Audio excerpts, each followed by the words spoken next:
শায়েখ আহমদুল্লাহ হাফিজাহুল্লাহর সাথে একটা ছবি তোলার অপরাধ বিশ্ববিদ্যালয় ইউনিভার্সিটি অফ এশিয়া প্যাসিফিকের বিজনেস অ্যাডমিনিস্ট্রেশনের বিভাগের প্রফেসর ডক্টর শমশেদ আহমেদ স্যারকে শোকজ করা হয়েছে।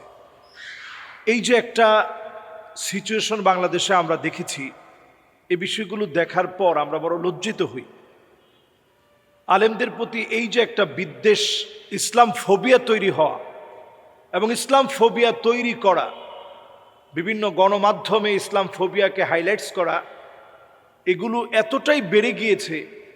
অনেক সময় আমরা তিরস্কার করি দাড়িকে, টুপিকে, আলেমদেরকে, নবী করিম সাল্লাল্লাহু আলাইহি সাল্লামের সুন্নাহগুলোকে। এটা বাড়তে বাড়তে আজকে এমন পর্যায়ে গিয়েছে যে একজন শিক্ষক একজন আলেমের সঙ্গে ছবি উঠিয়েছে, এটাকে কেন্দ্র করে শোকজ করা হয়েছে।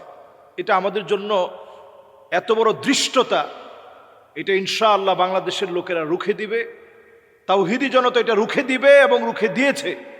আমরা দেখেছি জগন্নাথ বিশ্ববিদ্যালয়ে নারায়ে তাকবীর স্লোগান দিতে দেওয়া হয় নাই, সেই জায়গাতে আল্লাহ রাব্বুল আলামিন নারায়ে তাকবীর সবার কণ্ঠ থেকে উচ্চ কণ্ঠে নারায়ে তাকবীরের স্লোগানকে আল্লাহ রাব্বুল আলামিন উচ্চারিত করিয়েছেন। সুতরাং যেখানে বাধা আসবে, এই জাতীয় ইসলাম ফোবিয়া তৈরি হবে, সেখানেই আল্লাহ রাব্বুল আলামিন মুসলমানদেরকে বিজয় দান করবেন।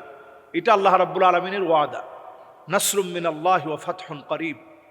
এটাই আল্লাহ রাব্বুল আলামিনের পক্ষ থেকে প্রদত্ত সাহায্য এবং এর মাধ্যমেই সুনিশ্চিত বিজয় আল্লাহ রাব্বুল আলামিন দান করবেন। আলেমরা কারা?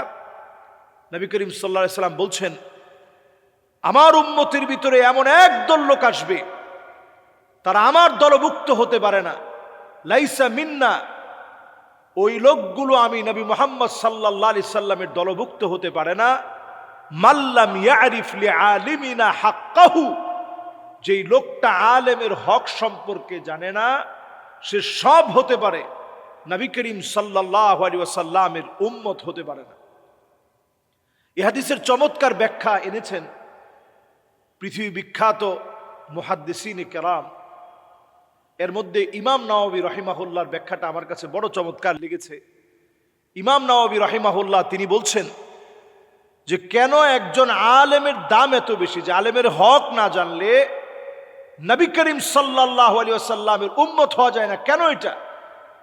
তিনি ব্যাখ্যা করতে গিয়ে লিখেন, কারণ একজন আলেম মানুষকে এতটাই বেশি ভালোবাসে, ইন্না আবাআকুম ইয়াহফাযুনাকুম মিন নারিদ দুনিয়া, দুনিয়ার যদি আপনার ঘরের ভিতরে আগুন লেগে যায়, আপনার ঘরকে বাঁচানোর জন্য মা বাপ চেষ্টা না করে বরং সন্তানদেরকে বাঁচানোর জন্য চেষ্টা করবে। সম্পত্তির দিকে মা বাপ তাকাবে না, নিজের দিকে মা বাপ তাকাবে না, বরং আগে সন্তানটার দিকে তাকাবে। একজন দুনিয়ার জীবনে ঠিক আপনার আমার মা বাপ যেমন আমাদেরকে বাঁচায়, ওয়া ইন্নাল উলামা ইয়াহফাযুনাকুম মিন নারিল আখিরা, আর উলামায়ে কেরাম আপনাকে জাহান্নামের আগুন, আখিরাতের কঠিন আযাব থেকে, ভয়াবহ পরিস্থিতি থেকে উলামায়ে কেরাম আপনাকে বাঁচানোর জন্য আপ্রাণ চেষ্টা করে। এজন্য আলেম ওলামার দাম এত বেশি, আলেমদের হক বোঝাটা আমাদের জন্য এত বেশি প্রয়োজনীয়। কেউ যদি আলেমের সাথে বিদ্বেষ করে, ইসলাম ফোবিয়া নিজের ভিতরে যদি লালন করে, ওই লোকটা ঈমানের দাবি করতে পারে না। এজন্য যারা আজকের এই জাতীয় কর্মকাণ্ডকে হাইলাইটস করে, যারা এই জাতীয় কর্মকাণ্ডের সাথে নিজেদেরকে জড়িত করে, আসলে প্রকারান্তরে এরা নবী করিম সাল্লাল্লাহু আলাইহি সাল্লামের বিরুদ্ধাচারণে তারা লিপ্ত হচ্ছে। এবং তাদের আসলে প্রত্যেককে আমি বলবো, ইসলাম ফোবিয়া তৈরি করলে আপনার ঈমান থাকবে না। এজন্য আলেমদেরকে কটাক্ষ করে কথা বলা, ছোট করে কথা বলা, এই মানসিকতা আমাদের অবশ্যই ছেড়ে দিতে হবে। আল্লাহ রাব্বুল ইজ্জাতুল জালাল আলেমদের সম্মান বৃদ্ধি করুক। এদের এই সমস্ত কর্মকাণ্ডের কারণে আলেমদের সম্মান আরও অনেক বেড়ে যাবে। আল্লাহ রাব্বুল আলামিন আমাদেরকে বোঝার তৌফিক দান করুক। আসসালামু আলাইকুম ওয়া রাহমাতুল্লাহি ওয়া বারাকাতুহু।